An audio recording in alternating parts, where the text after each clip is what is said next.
Il est guidé par Dieu, la vérité même, avec un grand V. Al-Haq pour les musulmans.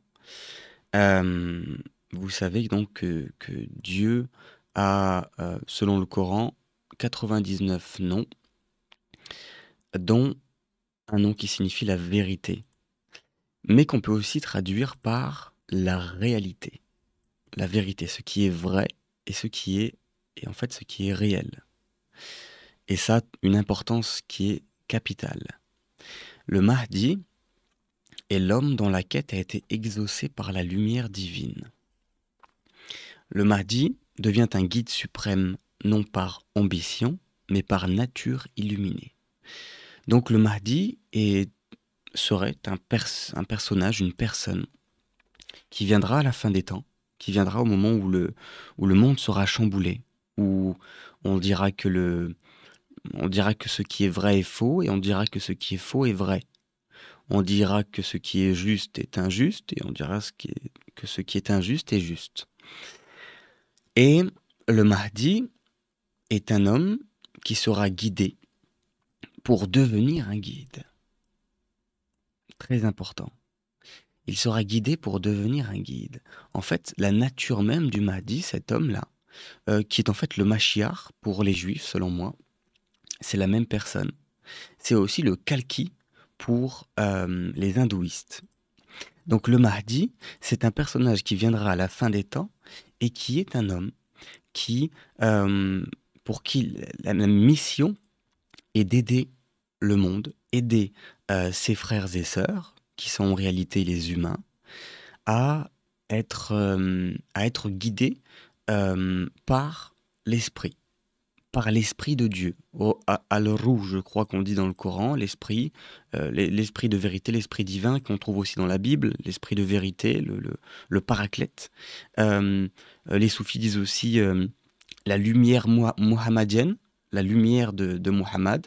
Euh, En fait, c'est pareil, hein, il y a plusieurs noms pour Dieu, mais il y a aussi plusieurs noms pour l'esprit de vérité. L'esprit de vérité, c'est une force, un esprit, un souffle qui peut qui fait vivre les hommes, les humains, qui fait vivre en fait même toute chose. On l'a aussi dans le début il me semble que c'est dans le début de l'évangile de, de Jean, ou peut-être dans le début de de la Bible tout court. Mais plutôt dans l'évangile de Jean, je crois. Au commencement était le Verbe, et le Verbe était avec Dieu, et le Verbe était Dieu. Et le Verbe, en fait, c'est l'Esprit, l'Esprit de vérité. Pourquoi j'en viens ici? Parce que le Mahdi est guidé par l'Esprit. Il est guidé par l'Esprit, et, euh, et, euh, et à un moment, donc, ce qu'on dit, ce que certains disent du Mahdi, c'est que il y a un moment où il vit donc une expérience spirituelle qui va l'amener à, à, à être, à avoir une proximité avec Dieu qui est très grande, une paix assez inexplicable, ou du moins qu'on peut décrire, mais qu'on ne peut pas forcément expliquer, et qui va l'amener à une quête qui est grande, qui est bien plus grande que lui-même, et cette quête-là va, va l'aider à la fois lui et à la fois l'humanité. Parce que s'il souhaite revenir à cette paix qu'il a vécue, c'est principalement pour aider l'humanité à vivre la même chose. Donc le Mahdi n'est pas un être euh, qui va chercher l'éveil pour lui tout seul, il va chercher l'éveil pour le monde. Et parfois même, peut-être même qu'il se perd dans le fait de chercher à guider le monde avant de se guider lui-même, avant d'être lui-même guidé. Et donc de chercher à combattre le voile qu'il a aussi en lui-même. Parce que le Mahdi n'est pas un prophète, le Mahdi est un homme qui, qui a ses caractéristiques et qui va devoir en gros combattre. C'est un homme ordinaire, mais qui va faire qui va participer à des combats, on va dire, en lui-même, pour pouvoir laisser la lumière mohammedienne, l'esprit de vérité, l'esprit de Dieu, euh, euh, le, le- le logos, être par lui.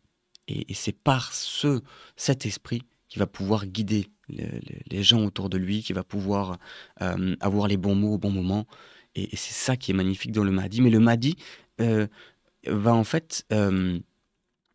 ce pouvoir qu'il a, et ce n'est pas lui qui l'a.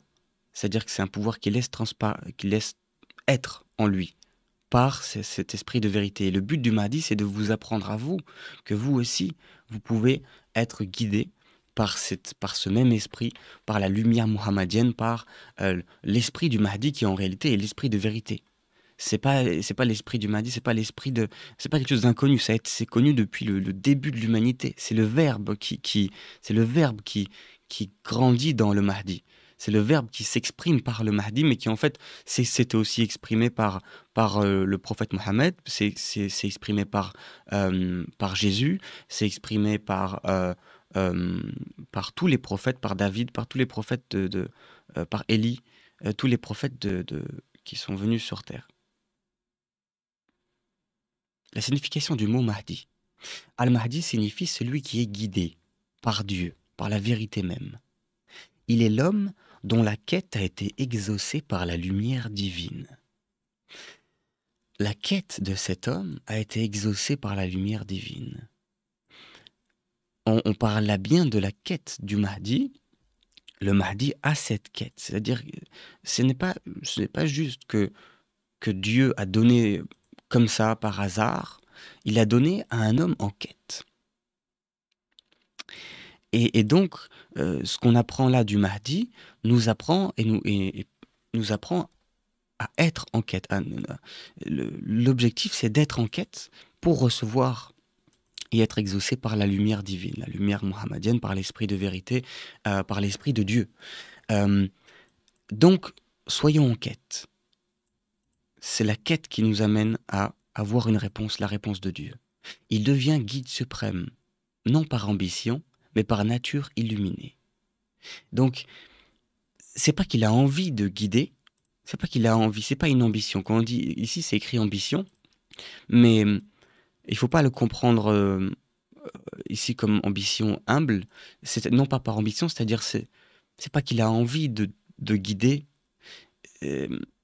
c'est que par nature, une fois illuminé, une fois empris par l'Esprit Saint, sa nature même du Mahdi, c'est de guider. De guider. Et guide suprême, non pas par autorité, on ne parle pas là de guide suprême dans le sens un guide autoritaire, une certaine autorité. C'est suprême dans le sens premier, dans le sens où l'esprit est premier. L'esprit était là au commencement. L'esprit de vérité, le logos, était avec Dieu au commencement. Vous comprenez? Il est guidé pour devenir un guide. Le Mahdi est guidé pour devenir un guide. Et les amis, dans cette recherche du jour, on parle du Mahdi, et il y a un double sens dans le Mahdi. Le Mahdi est un homme qui peut vous parler, que vous pouvez entendre, mais le Mahdi est aussi vit quelque chose que vous pouvez vivre. Et le but même du Mahdi est ceci. L'objectif de Dieu dans la venue du Mahdi, ce n'est pas que l'humanité divinise le Mahdi. Si vous rencontrez le Mahdi, ne divinisez pas le Mahdi, mais comprenez que son message vous invite à vivre la même chose que lui. Alors peut-être qu'il peut y avoir un Mahdi, c'est-à-dire une personne qui est bien guidée, mais l'objectif du Mahdi, c'est que vous compreniez que vous-même, vous pouvez être guidé par la même chose que lui. La lumière divine, la lumière mohammedienne, l'esprit de vérité, le logos. Il y a peut-être aussi 99 noms pour parler de l'esprit de vérité qui était avec Dieu au commencement. Mahdi dans les traditions islamiques. Dans le sunnisme, il est le descendant du prophète Muhammad via Fatima.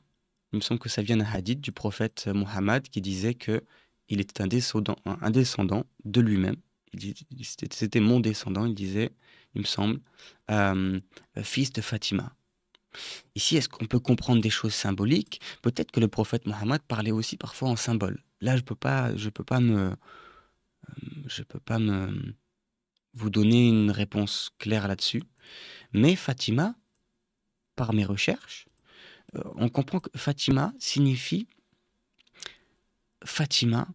Je fais une petite recherche et je vais essayer de trouver ce que signifie Fatima. Je l'ai plus ici, c'est pas grave. C'est pas grave. Mais c'est celle qui rompt le lien, celle qui, vous savez, pour un chat, on dit qu'un chat est sevré lorsqu'il peut quitter sa mère. C'est-à-dire que sa mère va l'aider à se nourrir, et à un moment, elle va le sevrer et le laisser vivre sa vie d'adulte à ce chat. Eh ben, Fatima, c'est celle qui sèvre, c'est celle qui est, qui lâche, qui rompt le lien. euh, c'est celle qui rompt le lien. Voilà. Il viendra à la fin des temps pour restaurer la justice. Pour restaurer la justice, je sais pas si... je sais qu'on l'imagine, et moi-même, je l'ai beaucoup imaginé comme quelque chose qui voudrait dire que le Mahdi restaure la justice, dans le sens où il va... On a du mal à s'imaginer ça. Comment est-ce qu'un homme peut restaurer la justice? Ça paraît en plus tellement grand comme, comme objectif. Mais restaurer la justice, de ce que je comprends du Mahdi, c'est pas restaurer la justice, c'est pas c'est pas de la manière qu'on l'imagine, c'est pas en donnant une loi ou c'est même de toute manière difficile à imaginer comment. Ça va être une quête d'une vie, ça va être une quête qui va prendre des années. Donc je sais même pas si je fais bien d'essayer d'expliquer ça, mais mais il viendra pour restaurer la justice. De ce que j'ai compris du Mahdi, sa vie,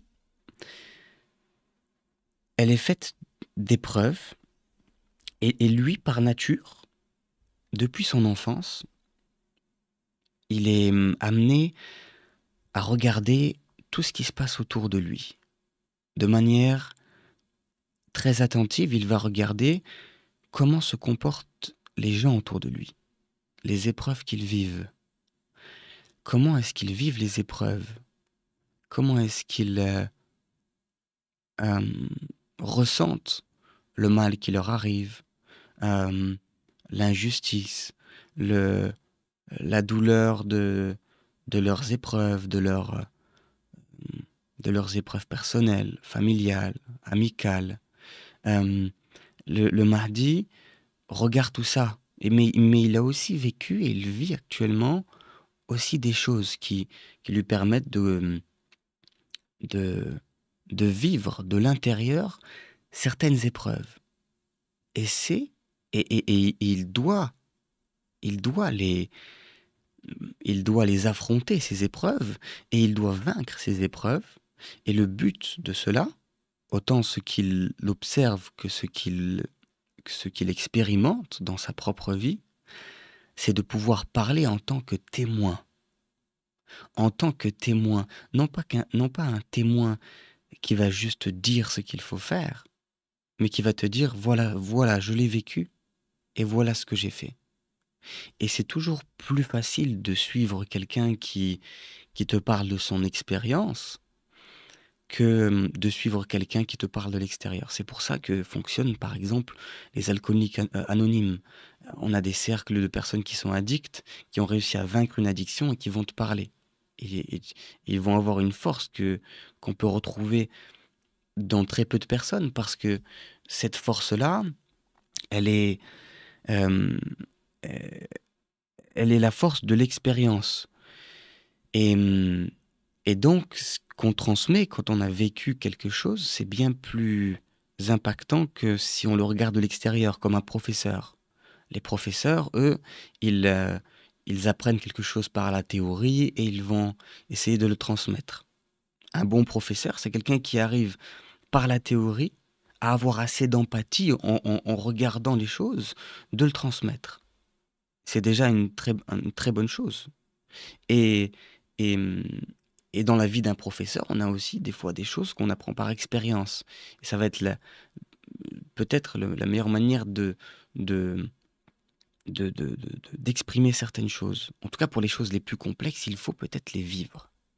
Et c'est ce que vit le Mahdi. Il gouvernera entre 7 et 9 ans selon certains hadiths. Il vaincra le faux Messie, le Dajjal, et régnera avec équité. Il vaincra le faux Messie, Al-Dajjal. Le faux Messie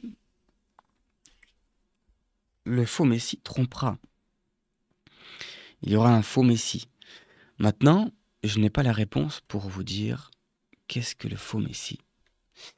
Aujourd'hui, j'ai des idées là-dessus, mais difficile encore de dire. Aujourd'hui, je peux vous parler d'une chose, c'est l'intelligence artificielle. Je dois vous expliquer ça. C'est ma piste actuelle. C'est une piste qui est venue aussi d'un état de proximité et, et j'en suis sorti avec on va dire une intuition, une grande intuition, qu'il faudra faire attention à la fin des temps parce que le Dajjal, le faux Messie, pourrait être l'intelligence artificielle. Je m'explique. Le Dajjal est décrit, si je dis pas de bêtises, comme quelqu'un, peut-être quelqu'un, quelque chose, quelqu'un, ou quelque chose, on peut dire quelqu'un qui.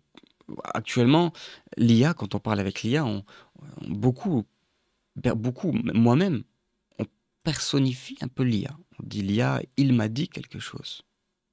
Il m'a dit ça, il m'a dit ça. L'IA. Et attention, pas de mauvais jeu de mots, il m'a dit, il m'a dit, il m'a dit, l'IA m'a dit, il m'a dit. Il m'a dit que c'est ça. Ah, j'ai demandé à l'IA m'a dit ça. L'IA peut faire des folies. L'IA peut nous donner l'impression que quelqu'un est encore là alors qu'il est décédé. Parce que l'IA peut aller voir sur le profil Facebook, Twitter, Instagram, prendre tout ce qui a été fait, ce qui a été dit. Il pourra faire ça bientôt. C'est pas encore le cas parce qu'il n'y a pas toutes les données, mais il peut déjà. Là, techniquement, c'est possible. L'IA pourra aussi faire de grands miracles. L'IA va bientôt trouver des solutions à de grandes maladies, à de grandes choses. Attention, attention. La sagesse nous apprend que le mal n'existe pas vraiment. Le mal est comme un obstacle qui nous permet d'apprendre des choses et qui nous permet à la fin de toujours revenir à Dieu. Quand on ne se perd pas dans le mal. Et le faux Messie, je pense qu'il a un trait peut-être similaire, mais peut-être que je me trompe ici. Il faudrait que j'étudie encore beaucoup ce sujet. Mais gardons l'œil ouvert. Le faux Messie, l'IA, va pouvoir faire plein de choses qui nous connectent au faux Messie. C'est-à-dire que le Messie a la connaissance, mais pas le savoir. Tout dépend de comment vous utilisez les termes, hein, connaissance, savoir ou savoir et connaissance. Mais pour moi, par exemple, les connaissances, c'est les choses qu'on connaît. On peut connaître plein de choses, mais ne rien savoir. C'est-à-dire que le savoir, pour moi, c'est la sagesse, le savoir. C'est je sais. Les connaissances, c'est autre chose. Je peux connaître plein de choses, mais ne pas être sage. Ne pas savoir. Et le faux Messie, c'est ça. Le faux Messie, c'est l'inverse de... comment dire? Ça va être comme la face opposée de ce qui est la vérité, ou de ce qui vient de la vérité. Donc, le faux Messie, ça va être l'illusion parfaite. Par exemple, quelle est l'illusion parfaite de la sagesse? La connaissance. Certains disent l'intelligence. C'est-à-dire, la connaissance, c'est quoi? C'est des connaissances. Par exemple, c'est tout ce qui est aussi décrit quand on écoute l'histoire des pharisiens. Les pharisiens, c'est quoi? C'est des gens qui ont beaucoup de connaissances, mais aucun savoir. Parce qu'ils ne savent pas. Parce qu'ils n'ont pas connu Dieu. Quand dans la Bible on dit connaître Dieu, Ceux qui ont connu Dieu, ceux qui ont connu le nom de Dieu, c'est ceux qui ont connu Dieu. Ici, connu, connaissance, ça fait référence à ce savoir. Le savoir, mais pas la connaissance. Et la connaissance peut être l'illusion parfaite du savoir. Combien on est à avoir écouté, à avoir bu les paroles de quelqu'un qui nous donne plein d'informations, qui nous donne plein de connaissances, qui ont l'air de se connaître par cœur la Torah, le Nouveau Testament, le Coran. Et oh, on a l'impression que c'est grand de connaître autant de choses. Mais attention, attention, et le faux Messie connaîtra tout. Lui, il connaîtra tout. Et il sera dans toutes les maisons. Actuellement, regardez autour de vous. Votre mère, elle a accès à toute la connaissance. Toutes les connaissances, pardon. Pas la connaissance, mais les connaissances. Votre mère, votre cousin, votre oncle, peu importe son âge. On voit de plus en plus même de personnes âgées qui ont adopté le faux Messie, l'intelligence artificielle, ChatGPT, que moi-même j'utilise ici. Attention, là est peut-être le le comment dire, le paradoxe de ce que je dis. Je vous dis que le faux Messie est l'IA, et je fais une vidéo en utilisant l'IA. Mais là, je fais du judo, les amis. Je fais du judo. Je prends la force de mon adversaire et je l'utilise pour transmettre. Si possible, pour transmettre un savoir et pas des connaissances. Mais qui dit que j'ai un savoir à transmettre? On ne sait pas. C'est votre cœur qui va juger de mes dires, de mes paroles. C'est même la réalité qui jugera de mes dires, de mes paroles. Si mes paroles se transmettent, c'est que c'était sûrement vrai parce que il y a eu des choses qui ont fait que ça a vibré de la bonne manière dans le cœur et la raison de plusieurs êtres qui ont transmis un message similaire ou qui ont réfléchi, qui ont eu des réflexions sur des réflexions. Euh, euh, et donc, c'est pas la connaissance dans le sens le contenu qui est important, c'est l'utilisation du contenu ou la compréhension d'un contenu. Euh, et le but de tous les chercheurs, les cherchants, c'est d'aller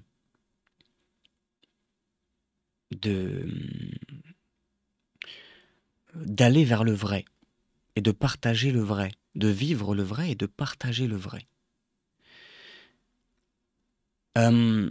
Il vaincra le faux Messie et régnera avec équité dans un monde d'iniquité. Donc dans un monde injuste, il fera la justice. Il sera parole de justice, parole de vérité. Et il essaiera du mieux qu'il peut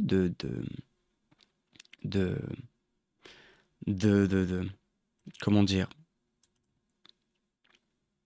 de réparer le monde, de mettre une pierre pour réparer le monde. Dans le schisme duodécimain, il y a le 12e imam, Muhammad ibn al-Hassan, né en 869, toujours vivant mais en occultation. Ici, sans vouloir... alors déjà, j'ai très peu de connaissances sur cette interprétation-là, pour le Mahdi, concernant le Mahdi. J'aurais tendance à dire qu'il n'était pas un homme avant, quoique, je ne sais pas.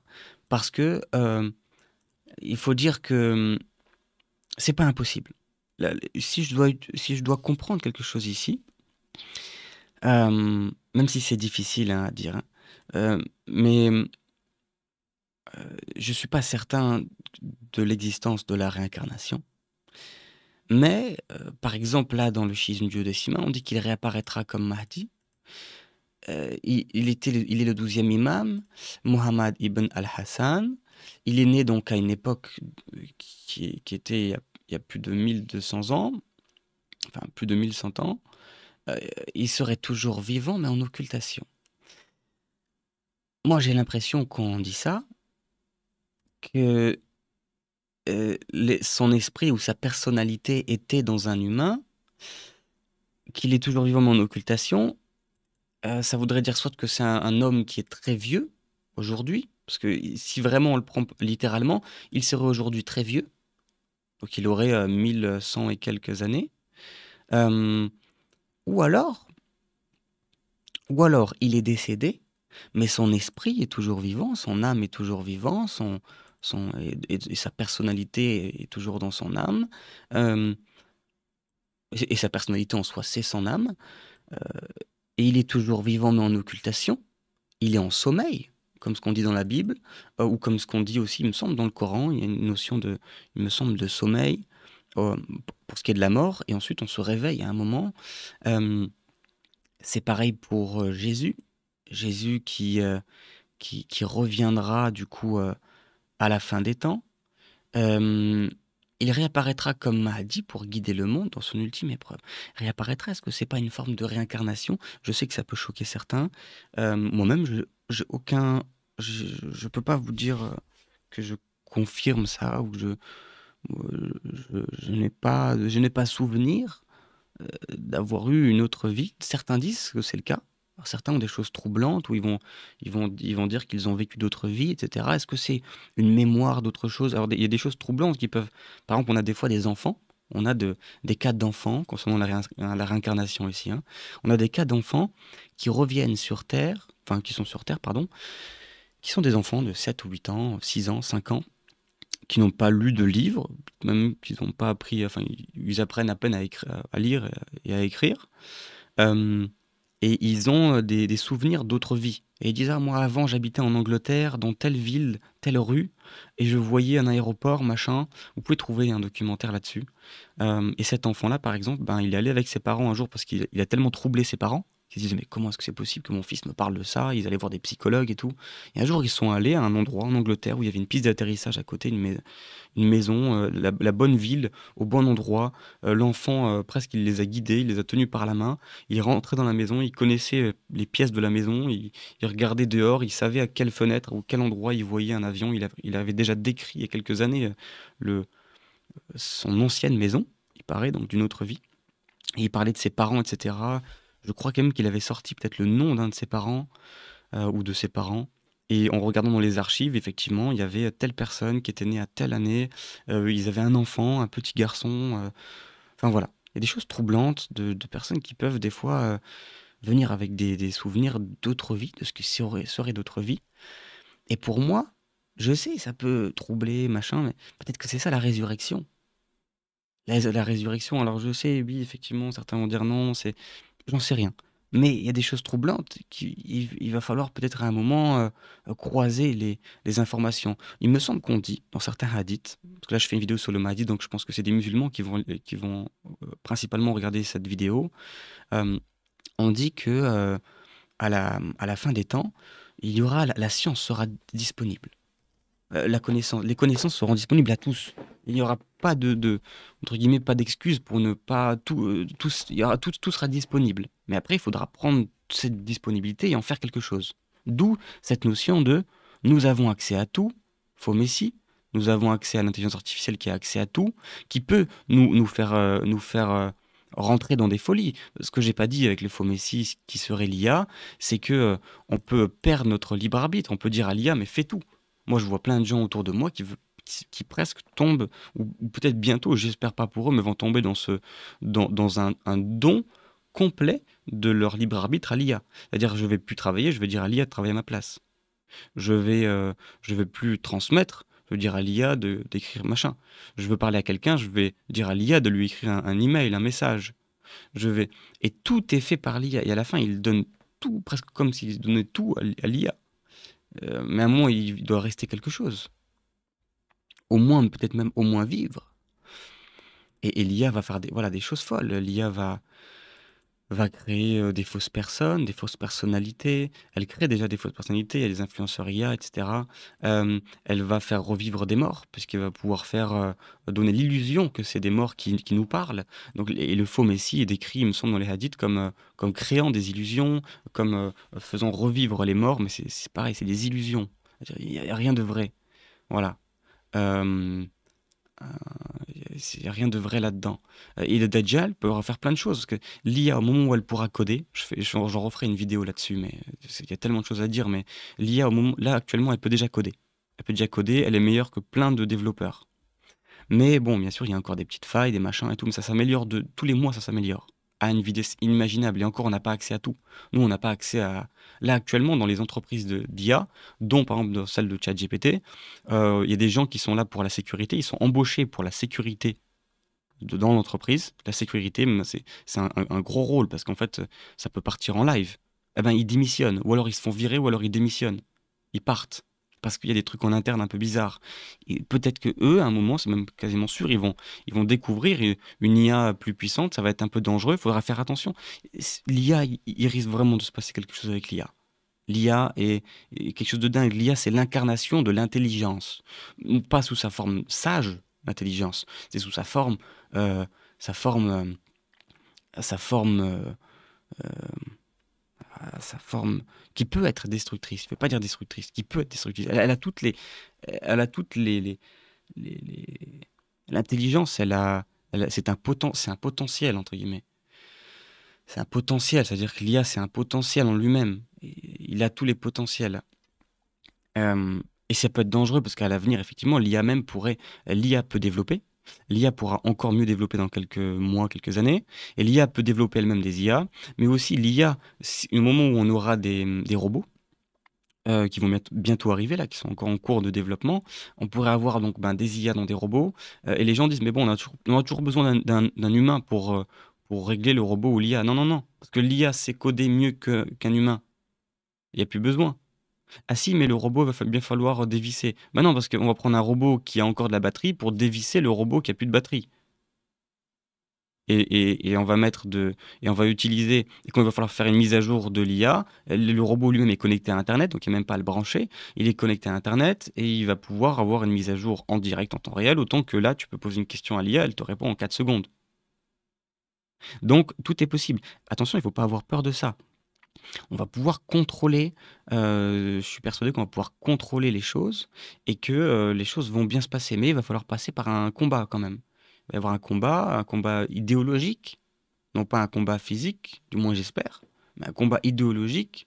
C'est, j'espère, un combat idéologique, un combat juste de l'esprit pour la sainteté de l'esprit, pour comment dire, pour garder un esprit sain. Gardons l'esprit sain et contrôlons ce qu'on fait avec l'IA. Euh, et donc, et donc, dans le chiisme, donc voilà, moi ici je me dis peut-être qu'il y a quelque chose quand même avec la réincarnation, c'est ce qui expliquerait toujours vivant mais occulté, etc. Jésus, il n'est pas mort, mais il a été élevé par Dieu, selon le Coran. Effectivement, il n'est pas mort parce qu'il est toujours vivant. On peut pas. L'esprit de Jésus, ce qui est important de Jésus, c'est son esprit, c'est son esprit ou son âme. C'est pas sa chair. Donc non, Jésus n'est pas mort. C'est comme si on disait que c'est comme insultant de dire que Jésus est mort, pour le Coran, pour la parole divine des musulmans. C'est euh, Jésus est toujours vivant. Il a été élevé, dans le sens où son âme est toujours là. Et elle reviendra, effectivement. C'est-à-dire que l'âme de Jésus va revenir pour un certain, un cer- une certaine, une certaine mission. Et selon moi, autant qu'il y a plusieurs noms pour Allah, il y a aussi peut-être plusieurs noms aussi pour le Mahdi. Je ne sais pas si ChatGPT traite de ce sujet-là, mais selon moi, le Mahdi, j'ai pas de connaissances. Il faut que je fasse des recherches sur le Ahl al-Bayt ou quelque chose comme ça. Euh, mais il y en a qui disent que c'est aussi connecté au Mahdi. Le Mahdi, Jésus sera Issa. Issa, selon le Coran, Issa sera derrière le Mahdi. Et moi, je pense que Issa, c'est en réalité, euh, Issa, c'est le Mahdi. Et en fait, on dit que Issa, c'est le Mahdi, mais je suis pas certain. Peut-être que ça vient d'une interprétation, parce qu'il me semble que ça vient d'un hadith ou d'une partie du Coran. Je crois que c'est un hadith qui dit que Issa sera derrière le prophète, enfin, sera derrière le Mahdi.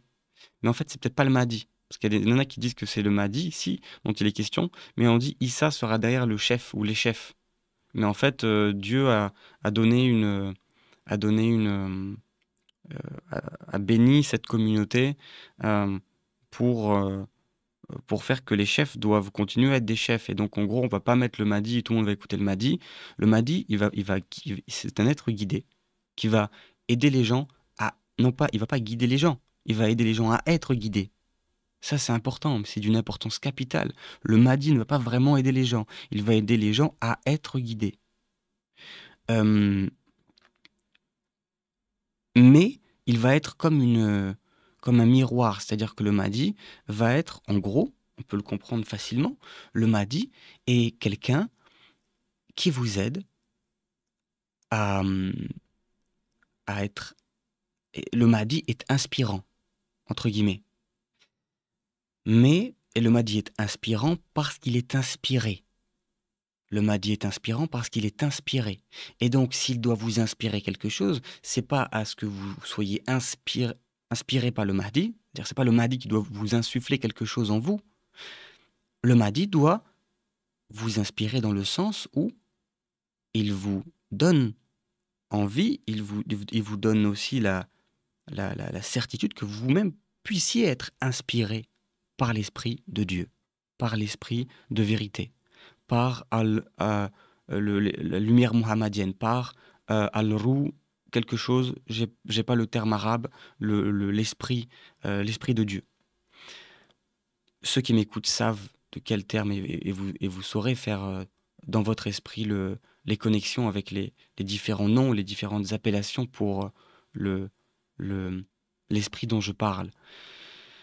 Chez les musulmans, il me semble qu'il y a différentes formes d'inspiration. Il y a l'inspiration négative, le wes-wes, c'est-à-dire que c'est l'âme elle-même, c'est dans notre personne qu'on a le diable à l'intérieur, qui parle et qui va nous dire ah là je me sens pas bien, là si, là ça, ah là le mec là qui a fait cette vidéo, je vais lui mettre un commentaire de merde, c'est vraiment un bip. Telle personne ci, telle personne ça, ah si ça, ah moi je suis mieux que ça, ah ben non, ah lui il a dit ça, moi je suis... ah, nan, nan.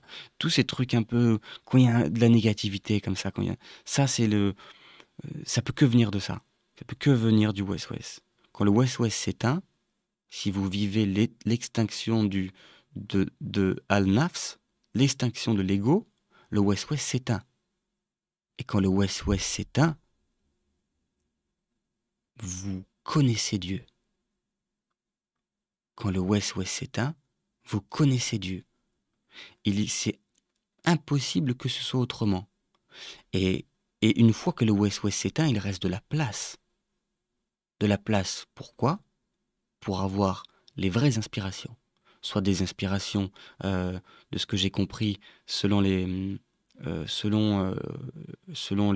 certains, je vais dire certains musulmans, je ne vais pas dire les musulmans, mais ou dans l'islam, peut-être que je me trompe sur dans quoi, mais il y a plusieurs formes d'inspiration. Donc le West-West, une fois éteint, il laisse la place. Soit à une inspiration, et le West-West c'est l'inspiration négative, il vient du diable, de Shaitan, ou de Iblis, je ne sais pas comment on appelle ça. Et il y a au-delà du West-West, une fois qu'il est éteint, il reste l'inspiration. L'inspiration, elle peut venir d'un ange, elle peut être angélique, mais elle peut être aussi l'inspiration qui vient de l'esprit de vérité. L'esprit de vérité, c'est l'équivalent de Dieu, puisque c'est l'esprit de Dieu. C'est la parole avec laquelle Dieu peut parler. Et Dieu peut parler en plusieurs langues, il ne peut pas parler uniquement en arabe. Il peut parler en plusieurs langues. C'est pour ça qu'il a amené des messages sur Terre dans plusieurs langues. La langue, c'est insultant de penser que seule que la langue est une limitation pour Dieu. Dieu peut parler dans toutes les langues. Dieu fait tout. Il y a peut-être 2000 langues sur Terre, 2000 langages différents, 3000, 4000, j'en sais rien. Peu importe. C'est que des moyens, c'est des outils. C'est des outils.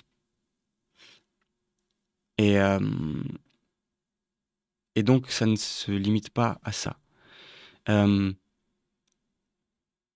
et donc, voilà, l'inspiration. Il est le lien caché entre Dieu et la communauté. Le lien caché entre Dieu et la communauté, euh, peut-être qu'ils disent qu'il est caché parce que pour l'instant il est caché. Il est le lien. En réalité, ici ce que je vois, c'est la même chose que la signification du mot pape. Euh, le pape, je sais plus ce que c'est le mot originel du mot pape, le pontife. Le pontife, c'est le pont. Ok. Donc là, je vais vous faire une connexion. Il est le pont entre Dieu et la communauté. Il est le pont, mais il n'est pas le pont. Il est un pont. Mais il est un pont qui, lorsqu'on le voit, quand on voit le pont, le lien entre Dieu. Alors là, on dit caché, mais oubliez le mot caché. Parce que c'est caché dans le sens où, pour l'instant, le Mahdi, on ne sait pas qui il est. Mais le lien, il est le lien. Il est le pontife. Il est le pape. Le pape, pour les chrétiens, c'est quelqu'un le,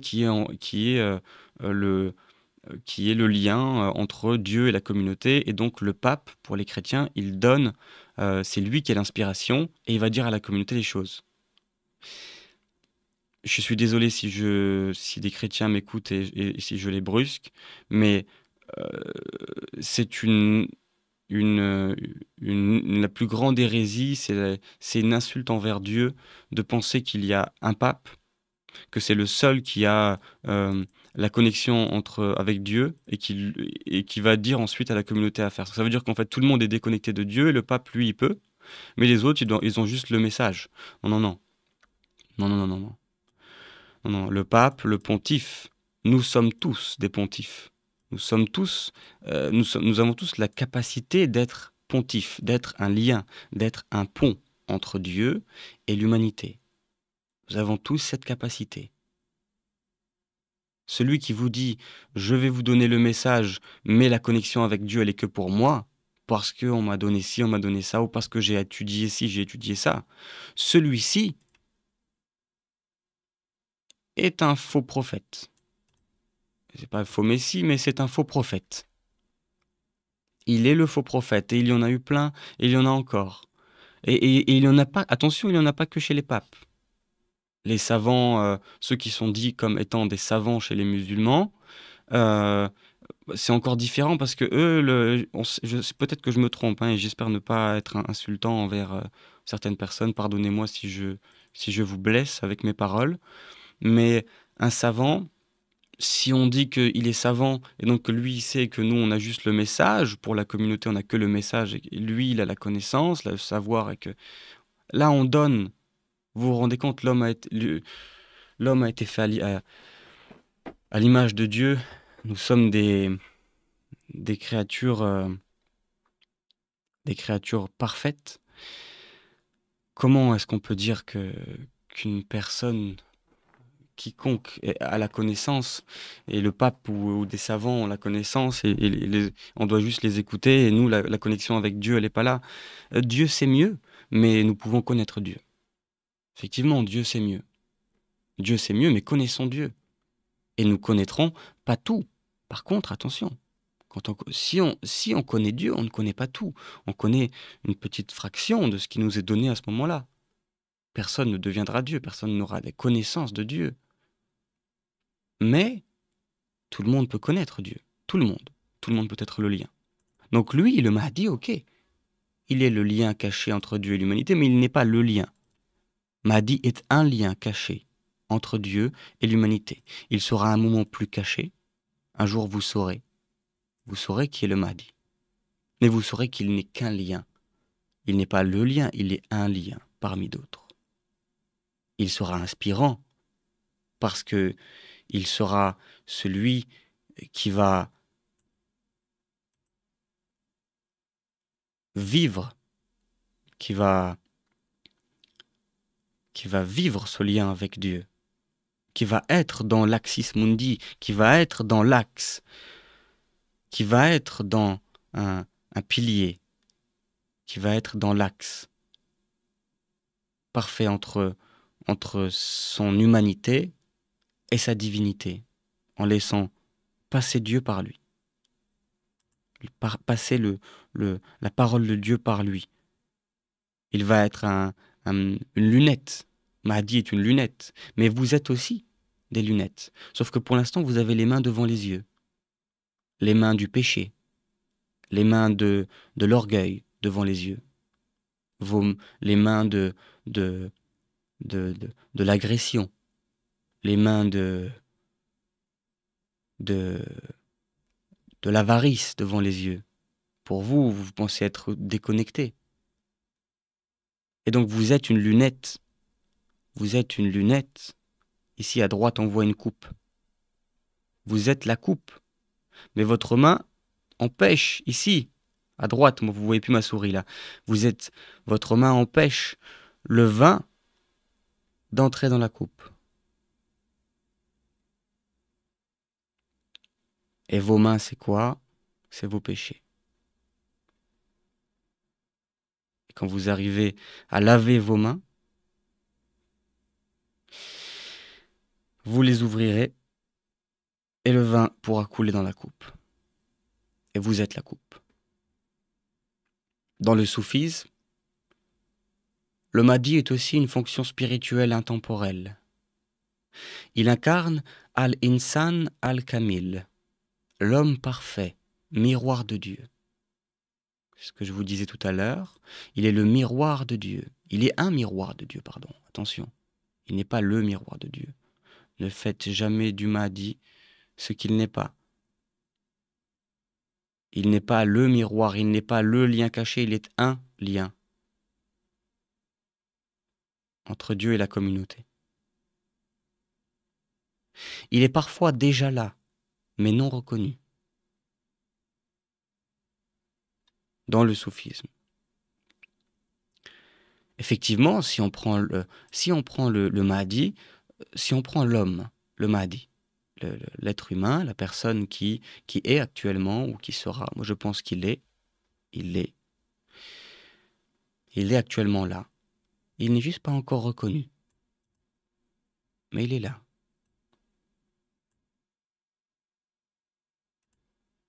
Il n'est pas reconnu. Mais il sera reconnu plus tard. Mais jamais de ce que je sais du Mahdi, jamais il dira qu'il est le Mahdi. Jamais. Et puis on s'en fout qu'il soit le Mahdi. Parce qu'il n'est qu'un lien. Et il est là pour expliquer aux humains que vous êtes aussi un lien, que vous êtes tous des coupes. Regardez dans la Bible, Jésus disait, vous êtes tous des dieux. Vous êtes tous des dieux.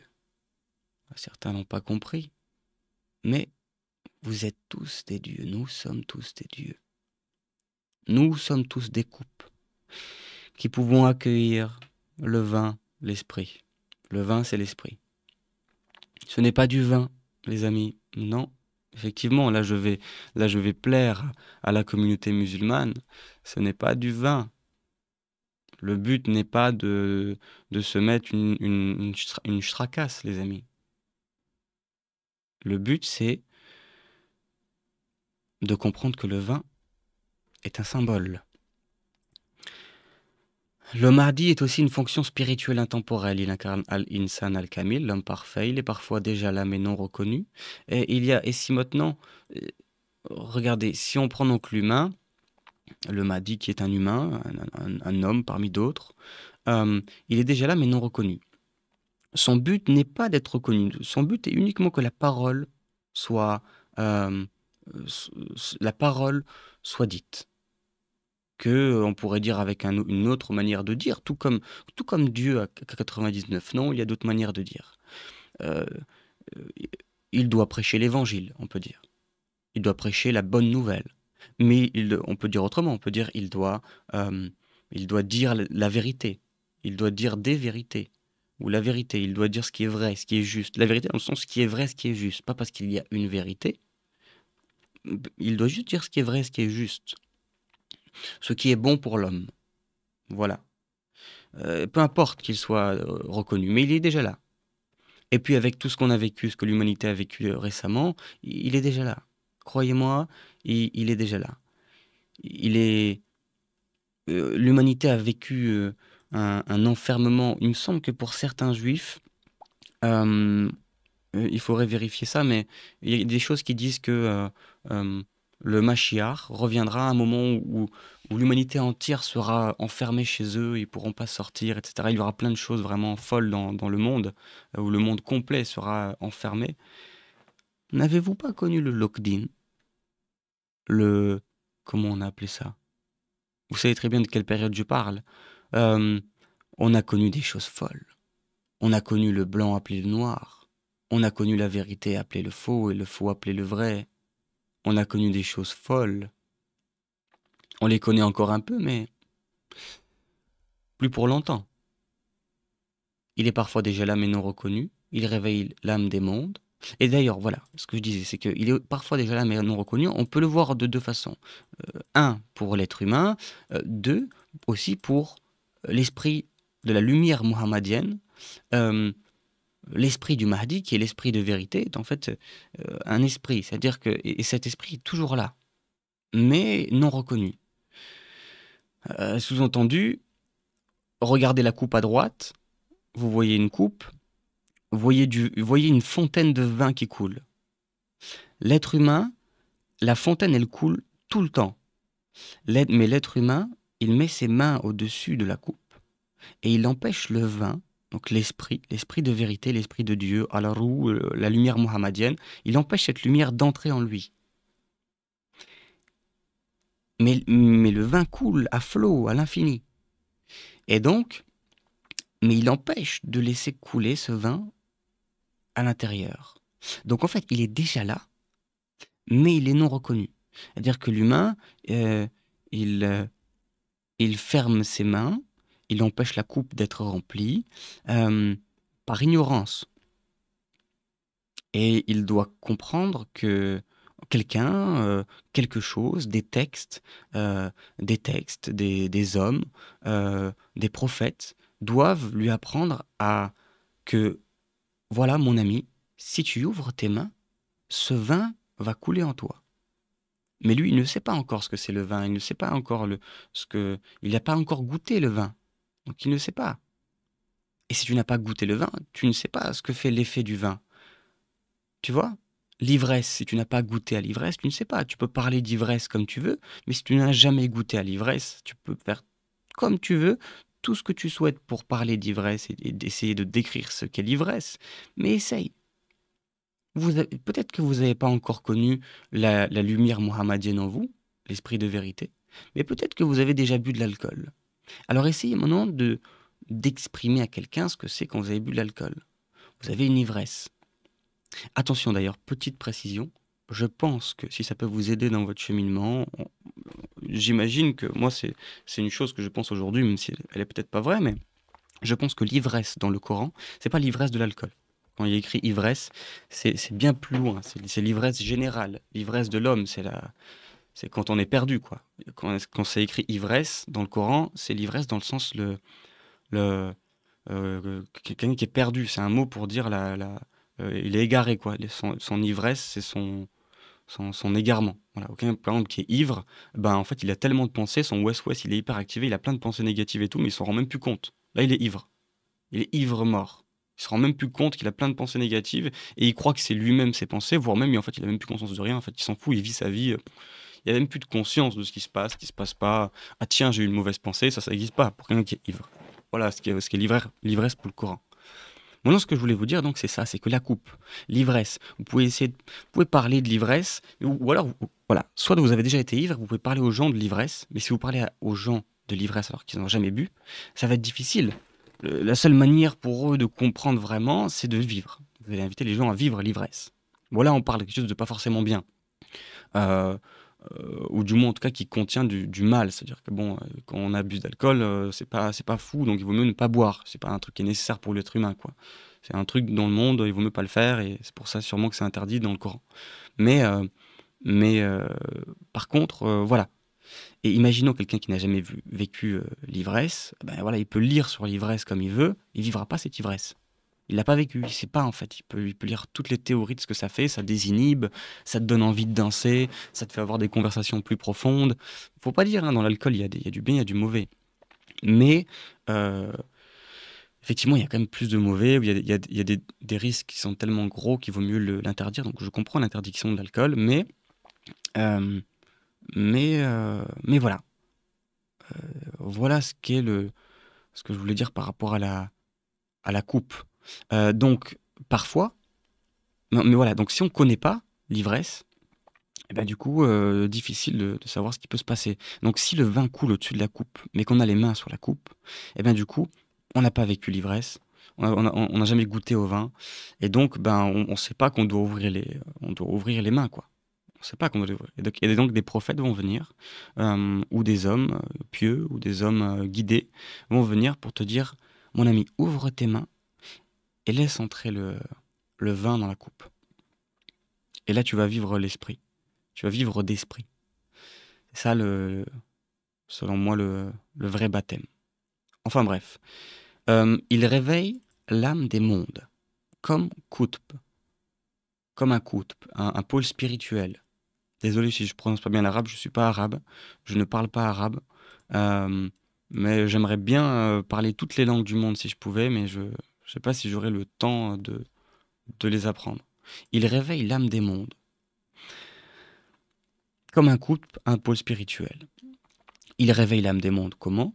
Euh, et pourquoi des mondes? Euh,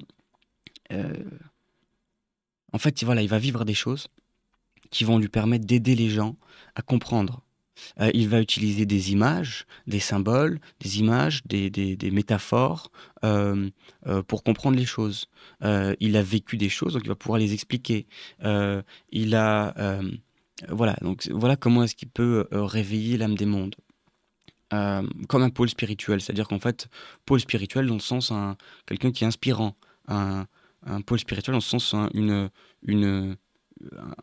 comment on dit, un- en fait, ce sera ou c'est un, un pontife, entre guillemets, ce serait le vrai pontife, c'est-à-dire le vrai, entre guillemets, le vrai pape, c'est-à-dire quelqu'un euh, euh, qui est inspirant, voilà, mais qui, attention, si vous voyez ce pape et qu'il vous dit que lui, il est inspiré et que lui, il peut être le lien caché, ce m'a dit qu'il est le lien et que vous devez l'écouter et que vous n'êtes pas vous aussi le lien, donc c'est un pôle spirituel, mais il vous invite à devenir vous aussi le pôle.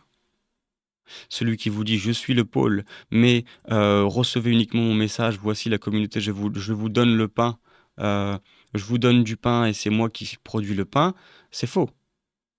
Ou c'est moi qui reçois le pain du boulanger et je vous donne le pain, c'est faux. Ok?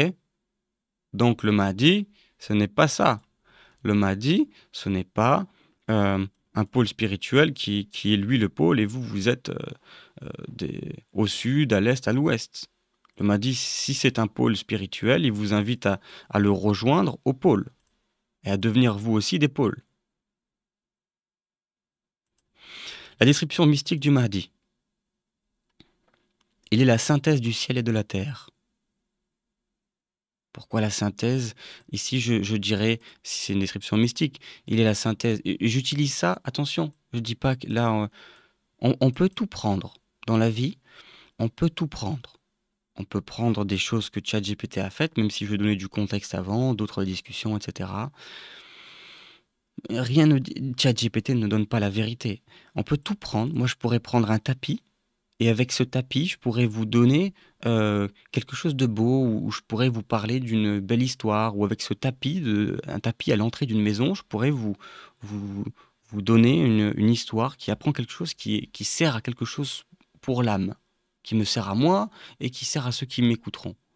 Mais c'est pas que ce tapis est divin ou que ce tapis est une vérité en soi.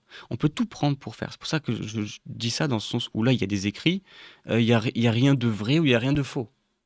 Tout est question de, de profondeur, disons. Donc, s'il est la synthèse du ciel et de la terre, et attention ici, ce n'est pas des hadiths, etc. Faites vos propres recherches.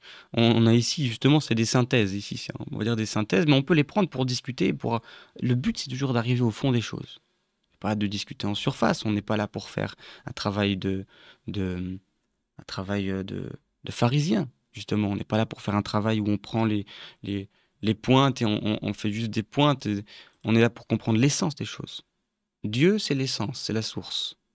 Nous sommes là pour comprendre l'essence des choses.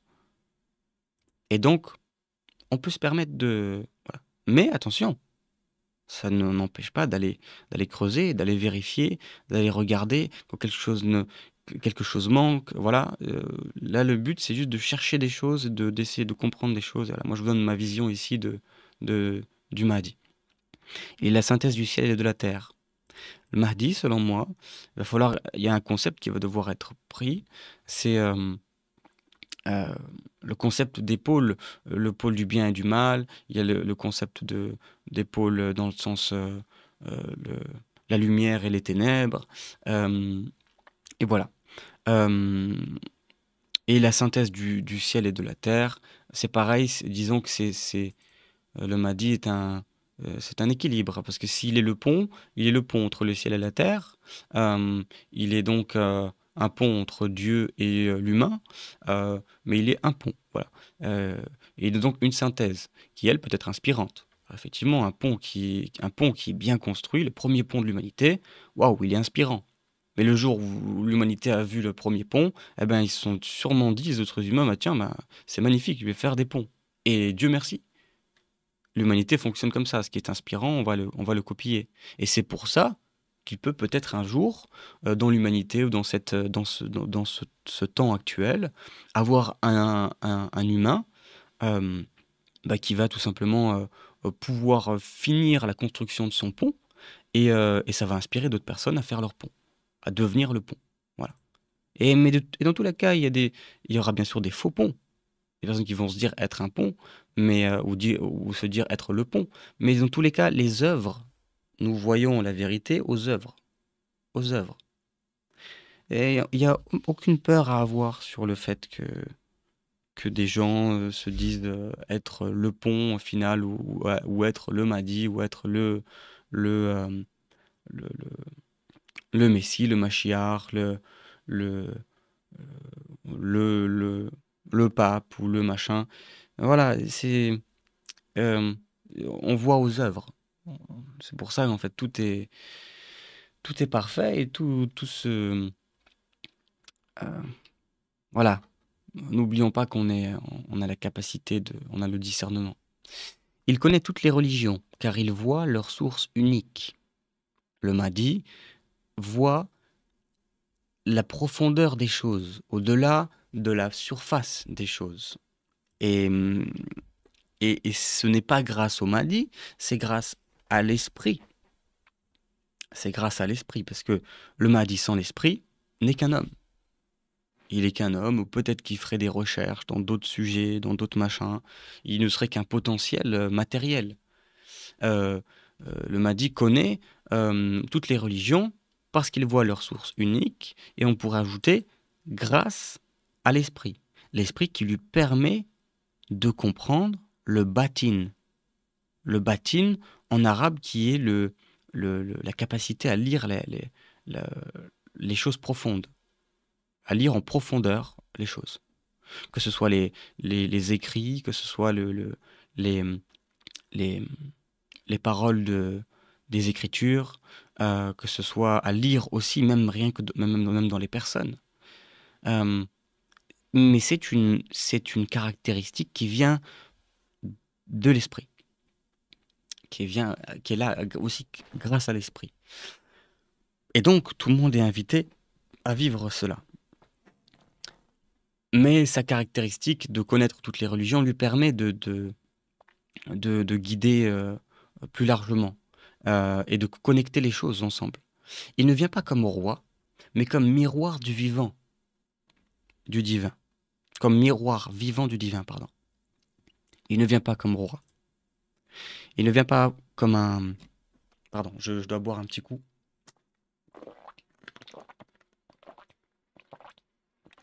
Il ne vient pas comme roi. Il ne sera pas le roi de la terre, il ne sera pas un politique. Un politique comme ça qui vient dire ça c'est comme ça c'est pas comme ça. Il sera miroir vivant du divin, donc il sera inspirant, tout simplement. Il sera le miroir vivant du divin, et, euh, et donc il laissera passer la source, il laissera passer le logos, et donc ce qui sortira de sa bouche euh, euh, sera divin, parce que ce sera des choses de l'esprit de vérité. Et ce ne sera pas un roi dans le sens où il va pas faire les choses de manière... c'est pas le roi, c'est par lui-même qu'il fait les choses. Le Mahdi, il fera les choses par l'esprit. Voilà. Ou il fait les choses par l'esprit. Il purifie la dharma, le désordre cosmique. La dharma, c'est quoi? Je l'ai appris hier. Euh, c'est l'inverse du dharma. Le dharma, c'est quoi?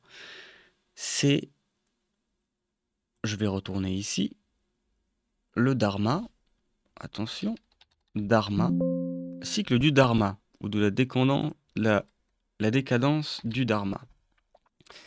Le dharma, alors j'espère juste on pourrait voir Vishnu restaura le dharma. Voilà. Le dharma, en gros, c'est la justice et l'ordre cosmique. Donc le dharma, c'est la paix dans le monde, la justice avec un grand J. C'est l'ordre. C'est euh, c'est ça le dharma. Et le but du kalki, selon l'hindouisme, selon cette religion qui est l'hindouisme, euh, eh bien, ce sera quoi? Ben, il y aura quelqu'un qui s'appellera Kalki, selon eux c'est Kalki, et il restera le Dharma. À savoir que eux, ils disent que il viendra Barma, Barma. Bon, j'arrive pas à faire la recherche, je suis désolé, mais le Kalki, selon l'hindouisme, il viendra de la famille. Voilà, il naîtra dans le village de Shambhala, à ne pas confondre avec le Shambhala bouddhique, dans une famille brahmane. Donc, selon l'hindouisme, il va naître dans le village de Shambhala, dans une famille brahmane. Selon le prophète Mohammed, il sera un descendant de Mohammed. Et il naîtra et il sera fils de Fatima. Et on a aussi quelque chose un peu d'étrange avec Jésus, fils de Marie, euh, qui reviendra. Et j'ai l'impression que c'est un peu difficile. Voilà, tout ce truc-là est un peu compliqué. Ces genres de précisions-là sur le Mahdi euh, sont difficiles à comprendre parce que là, quand on prend plus, et on a aussi donc le Mashiach. Alors là, j'ai pas encore tout ça ici, mais euh, on a des notions du Mashiach qui, pour moi, décrivent la même chose que le Mahdi. Vous allez voir 99% je dis peut-être n'importe quoi, mais de correspondance entre ce qu'on dit du Mahdi et ce qu'on dit du Mashiach, et même du coup ce qu'on dit du Kalki pour l'hindouisme, le bouddhisme. Et donc voilà, regardons la liaison entre toutes ces religions euh, pour comprendre que euh, euh, il y a vraiment des connexions qui nous permettent de comprendre qui est le Mahdi, euh, que c'est la même personne dont il est question autant dans les écrits musulmans, les écrits peut-être même aussi chrétiens, parce qu'on a aussi quelques parties dans le Nouveau Testament, voire même peut-être une grosse partie qui parle du retour de, de Jésus. Alors bien sûr, on peut le comprendre de manière symbolique, même l'Apocalypse, donc de manière symbolique, machin, ou alors on peut le comprendre aussi et donc, enfin bref. Il purifie la dharma, le désordre cosmique. Il purifie la dharma et en fait, il purifie l'injustice, tout simplement. Euh, Ici, voyez-le comme une référence à d'autres religions. La dharma, ça nous fait référence ici au Kalki, parce que voilà, selon l'hindouisme et le bouddhisme, Kalki qui reviendra pendant le Kali Yuga, donc pendant une période très négative de l'humanité, où le blanc sera appelé le noir sera appelé le blanc. Ici, si vous êtes musulman, vous comprenez qu'on parle de la même chose avec, que dans les hadiths de la période de la fin des temps. Et donc de la même chose aussi que dans l'Apocalypse ou dans d'autres écrits de la Bible. Il lit les cœurs, il voit au-delà des formes.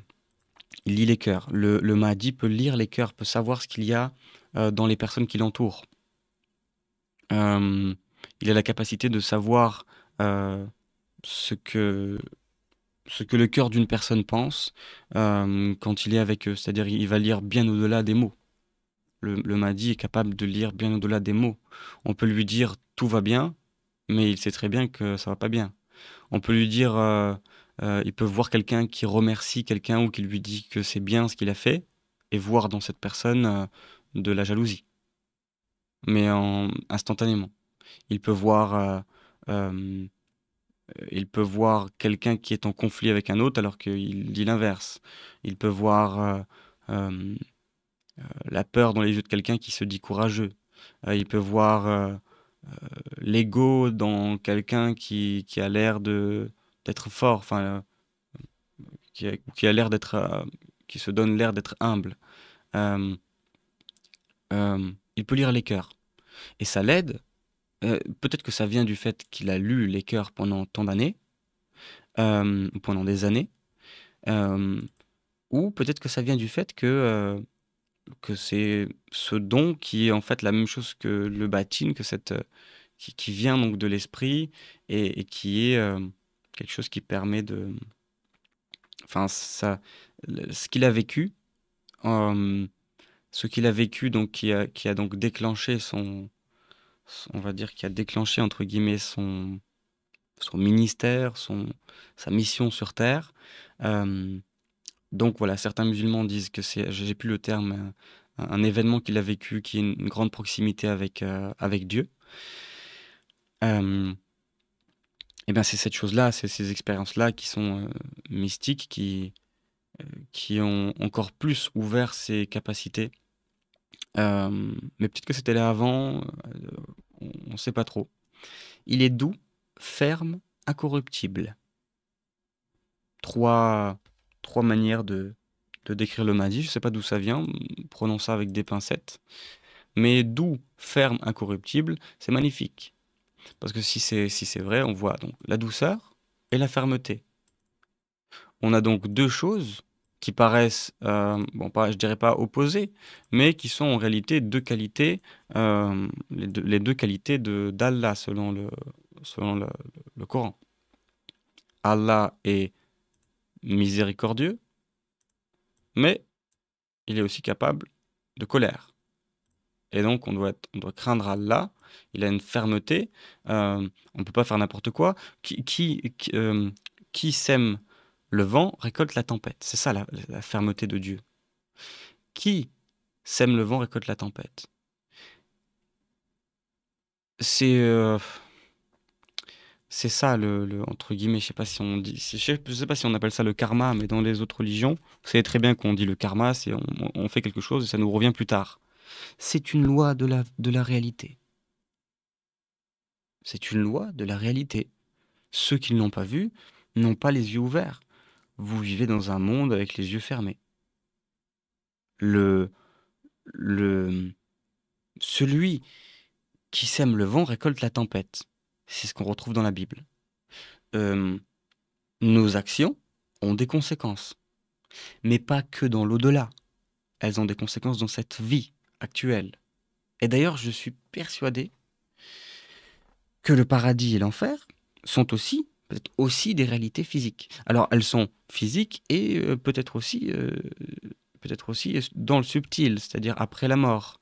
Mais de ce que je vois de la vie sur Terre, euh, la réalité donc des conséquences de nos mauvaises actions, elle transparaît sur Terre.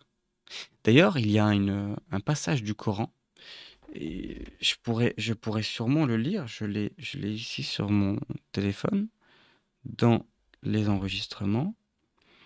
Euh, alors, dans la sourate At-Tawbah, peut-être que je dis n'importe quoi, page 206 du Coran, bon après ça dépend de quel Coran vous avez, verset 126, ne voit-il donc pas qu'ils sont éprouvés une ou deux fois chaque année? Ils ne sont pourtant pas disposés à se repentir et à en tirer des leçons. C'était une question. Ne voit-il donc pas qu'ils sont éprouvés une ou deux fois chaque année?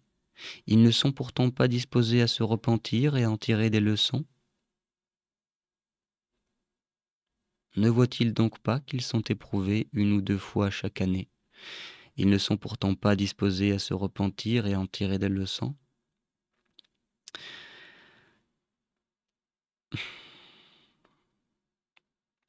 Et ce qui précède ce passage, donc le verset 125, quant à ceux dont les cœurs sont malades, cette sourate ne fait qu'ajouter à leur incrédulité, si bien qu'ils finissent par mourir dans l'impiété. Ne voient-ils donc pas qu'ils sont éprouvés une ou deux fois chaque année? Ils ne sont pourtant pas disposés à se repentir et à en tirer des leçons? Ne voyez-vous pas? Ne voyez-vous pas que vos actions ont des conséquences? Ne voyez-vous pas que vous êtes éprouvés?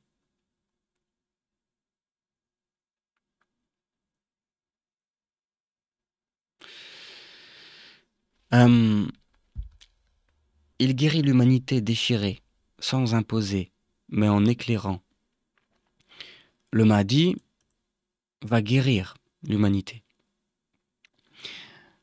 Effectivement, il ne va rien imposer, il va éclairer. Parce que le Mahdi, c'est une chose, selon moi, c'est que le mal n'existe pas vraiment. Il n'existe pas de mal. Donc on ne va pas combattre le mal. Celui qui combat le mal, il se trompe. Je vous explique. Imaginez que vous êtes dans une pièce, il y a une lumière qui est allumée à l'autre bout de la pièce, et vous êtes d'un autre côté, un endroit, donc il y a un mur au milieu de la pièce, il y a un mur, et vous êtes à l'autre extrémité. Et vous êtes dans l'obscurité. Vous êtes dans le noir, dans l'obscurité, vous ne voyez rien. Et là, il fait noir. Vous constatez qu'il fait noir, et là, vous vous dites quoi? Il ne faut pas qu'il fasse noir. Ce qui est la vérité, ce qui est bon, c'est la lumière. D'ailleurs, au commencement, Dieu a fait la lumière, il a vu que cela était bon.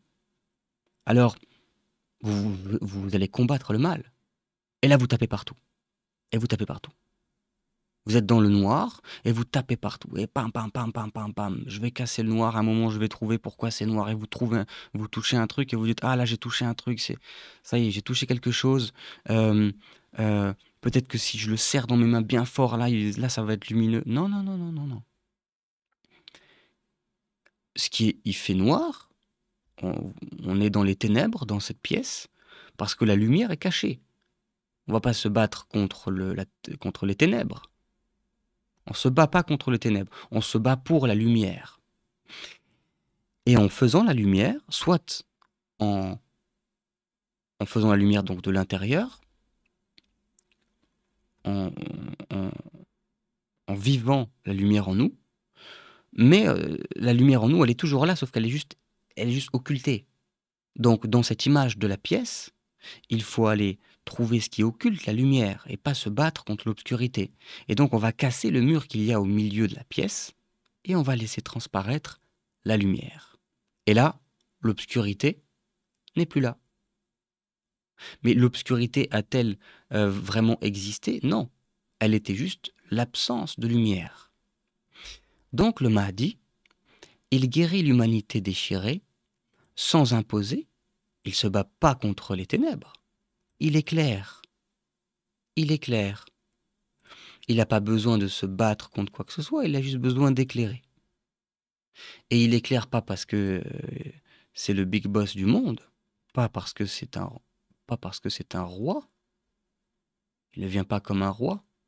Non, c'est pas le big boss. Il éclaire parce qu'il laisse passer, il a cassé son mur, il a cassé le mur qui empêchait la lumière de passer, il l'a cassé et maintenant la lumière vit à travers lui. Et donc il peut éclairer autour de lui. Le Mahdi agira selon la connaissance intérieure de Dieu, non selon la loi extérieure. Il paraît que c'est une citation d'Ibn Arabi. Attention, à prendre avec des pincettes, c'est ChatGPT peut-être qui se trompe ici, mais le Mahdi agira selon la connaissance intérieure de Dieu et non selon la loi extérieure. Effectivement. La loi extérieure, elle aurait tapé dans le noir pour combattre le noir.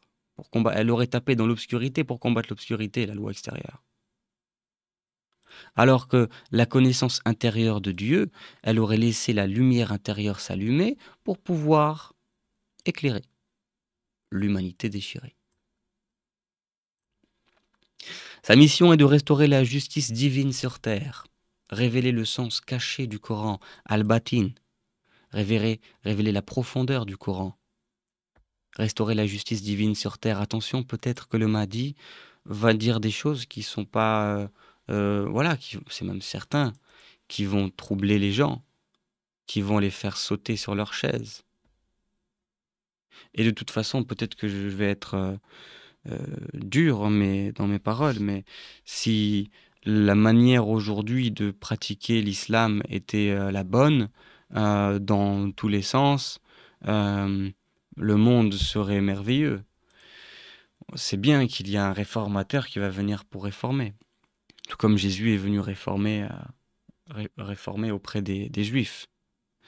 Euh, et bien sûr, celui qui est dans le tort, celui qui se trompe, très souvent, il n'a pas l'impression d'être trompé. Je ne sais pas si vous avez déjà parlé avec quelqu'un dans votre famille qui est en détresse, euh, dans votre famille, dans vos amis, il est en détresse ou elle est en détresse, et vous savez qu'elle a besoin d'une réforme, elle a besoin peut-être de parler avec un professionnel de santé, un psychologue, pour pouvoir travailler sur elle-même, travailler sur des choses profondes, se remémorer certaines choses pour travailler sur elle et pour pouvoir briser le mur qui a été construit en elle ou qui est venu, ou qui a été construit par quelqu'un d'autre ou par elle-même en elle et qui maintenant cache la lumière. Et, et cette chose-là va permettre de, de, euh, de l'aider, mais quand vous lui dites, elle pourrait s'énerver contre vous, cette personne. Tout comme la communauté, si la communauté du Coran a n'avait pas compris Al-Batin et avait compris des choses plus de surface, eh ben pour certains, ça va être dur. Mais c'est pas grave parce que le Mahdi va travailler avec ceux qui ont l'ouverture de comprendre Al-Batin, les plus sensibles. C'est-à-dire que le début du cheminement du Mahdi va être un cheminement qui va être celui d'un travail avec ceux qui sont capables de comprendre le plus facilement Al-Batin, ceux qui ont une, une sensibilité des plus grandes, une grande sensibilité qui leur permettent de comprendre Al-Batin. Et donc, le but du Mahdi est d'unir les peuples, bien sûr, mais ça, ce sera la finalité. Au départ, Al-Mahdi va travailler avec un groupe restreint de personnes. C'est ce qui est dit quand quand on lit sur le Mashiach. D'ailleurs, je ferai une vidéo ensuite sur le Mashiach, donc les éléments. Et quand je fais ces vidéos-là, ça me permet, moi, d'apprendre. En, en, en, en transmettant mes pensées sur le Mahdi, ou sur le Messie, sur le Mashiach, sur Kalki, en transmettant mes pensées, je, je- j'apprends beaucoup de choses.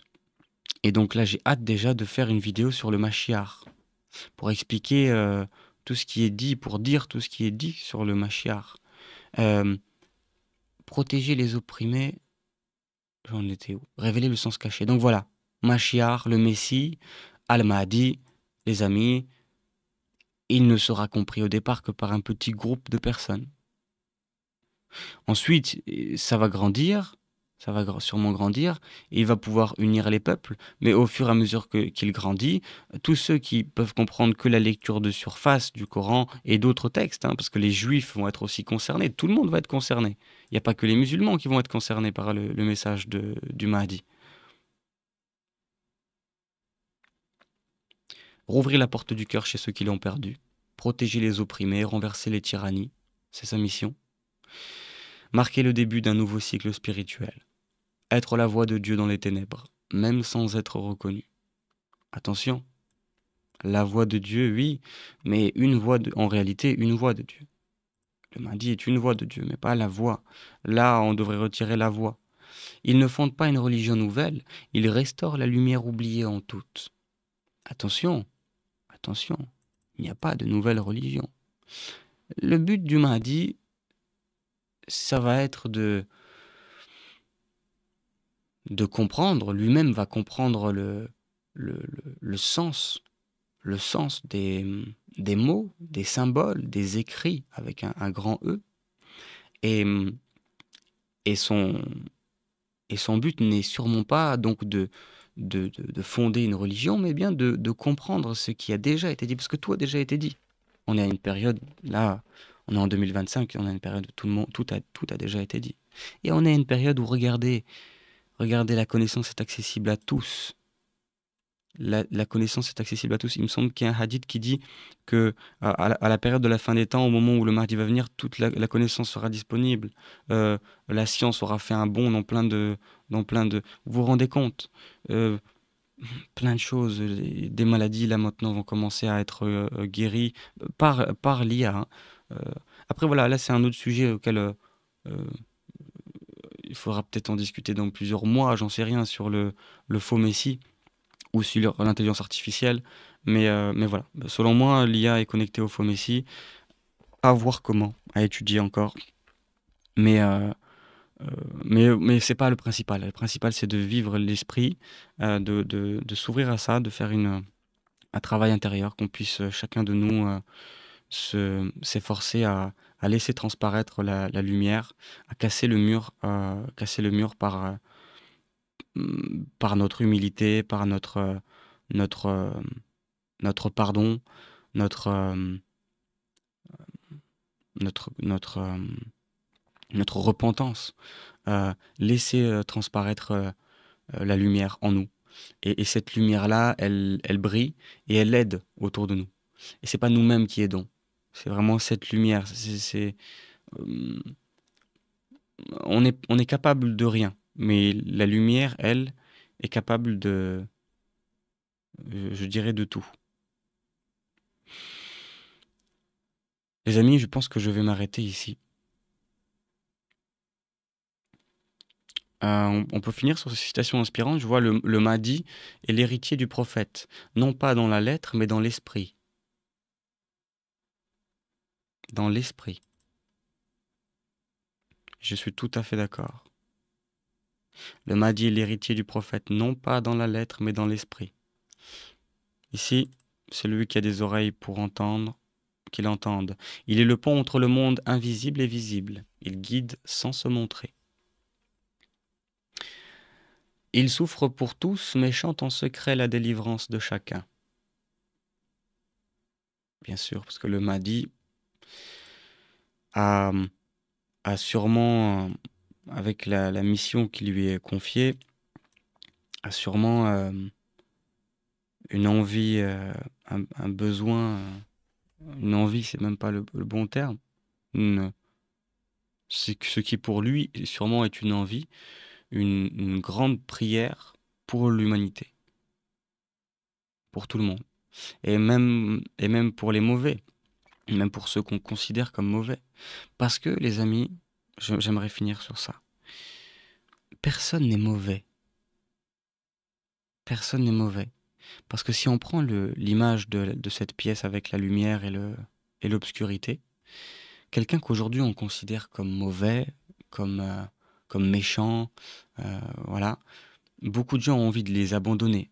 Se dire non, eux c'est des mauvais, c'est des hypocrites, c'est ci ou c'est ça. Moi-même, je suis passé par cette pensée négative de presque abandonner, entre guillemets, quelqu'un en me disant que c'était quelqu'un de mauvais et qu'on pouvait rien faire pour lui. Mais en fait, pas du tout. Pas du tout. Et je demande pardon pour pour cette pensée et ces actions si cette personne m'écoute un jour. Et puis je lui dirai personnellement. Euh, mais, euh, mais en fait, quelqu'un est capable du bien et quelqu'un est capable du mal, n'importe qui. Mais en fait, une personne qu'on considère comme mauvaise, même imaginons quelqu'un qui fait des choses mauvaises, même imaginons même quelqu'un de très mauvais, de très très mauvais. Vraiment quelqu'un, ça pourrait être un meurtrier, ça peut être quelqu'un qui a tué quelqu'un, ouais, voilà, quelqu'un qui, voilà. Ou peu importe, quelqu'un que vous considérez comme mauvais actuellement. Dans l'image de cette pièce, avec une lumière à une extrémité et les ténèbres de l'autre, une personne mauvaise est une personne qui est du côté ténébreux de la pièce. Mais est-ce qu'elle est dans ce côté parce que elle est mauvaise? Est-ce que elle est les ténèbres? Est-ce que elle est euh, le ténèbre ou une part du ténèbre? Non. Imaginez cette pièce, elle est une personne qui est dans l'absence de lumière à cause d'un mur. Et bien sûr, ce mur ne nous appartient pas à nous, c'est pas nous qui avons posé ce mur. Le problème avec les personnes qui sont en détresse, c'est que euh, inconsciemment, elles projettent. En psychologie, il y a cette notion de projection, et les personnes qui sont dans l'obscurité projettent sur les autres des choses négatives ou des choses qui en fait leur appartiennent. Parce qu'en fait, peut-être inconsciemment, les gens euh, vont petit à petit, par petits bouts, essayer de revivre en fait ou de voir. Pourtant, ils sont dans l'obscurité, donc ils ne voient rien. Ces personnes-là ont du mal à voir. Ils ont peut-être que le toucher, ils n'ont pas tout. Ils voient pas tout. Et ils voient pas la réalité en face parce qu'ils peuvent pas vraiment voir le mur. Et une personne qui est du côté un peu de la lumière ou qui est dans le milieu de la pièce, qui voit à gauche la lumière, à droite les ténèbres, elle peut lui dire attention, c'est le mur. C'est un travail. Il n'est pas donné à tout le monde, il est donné surtout à des professionnels de santé qui vont faire cette chose-là. Il est donné aussi au temps, à la patience d'aider ces personnes. Mais ces personnes-là, qu'on considère comme mauvaises et qu'on a envie de rejeter, n'oublions pas qu'elles sont dans, dans l'obscurité, non pas parce qu'elles sont l'obscurité, mais parce qu'elles ont besoin de lumière. Et, euh, et quand on est on a la chance d'être dans une période de notre vie où on est du côté de la lumière pour pouvoir les éclairer, parce qu'on a des moments où on est du côté de l'obscurité, et des moments où on est du côté de la lumière. Et le moment où on est du côté de la lumière, ça sert à rien d'allumer des lampes torches. Donc de dire, bah regarde, j'allume des lampes torches parce que vous êtes de l'autre côté du mur. Vous pouvez allumer autant de lampes torches que vous voulez. Quand on est de l'autre côté du mur, on peut l'allumer et lui dire alors tu la vois, non, tu la vois toujours pas, ah bah va te, nain. Et je me barre. C'est pas ça. Parce que le mur l'empêche de voir la lumière. Vous pouvez allumer autant de lumière que vous voulez, le mur est là. Et c'est le mur qu'il faut aider à combattre. Et donc c'est le mur qu'il faut aider à voir, à toucher, à, à comprendre. Euh, euh, mais c'est difficile. C'est difficile. Et ça demande, ça demande, ici, ça demande par exemple de la guidance. Pour aider quelqu'un, il faut être guidé. Parce que c'est tellement difficile. Soit il faut être un professionnel de santé, et même les professionnels de santé mettent des fois des années à détruire un mur. Mais ce que je sais, c'est que ce qui guide, ce qui casse le mieux le mur, c'est la guidance. C'est l'esprit. Et donc, méditons, soyons dans la piété qui nous permet qui nous permet de, de laisser l'esprit vivre par nous, de laisser le, le vin entrer dans la coupe. Et là, la coupe s'illumine et nous aide à briser le mur pour aider les personnes qu'on considère peut-être aujourd'hui comme mauvaises, mais elles ne le sont pas. Les amis, bonne journée à vous et, et à bientôt.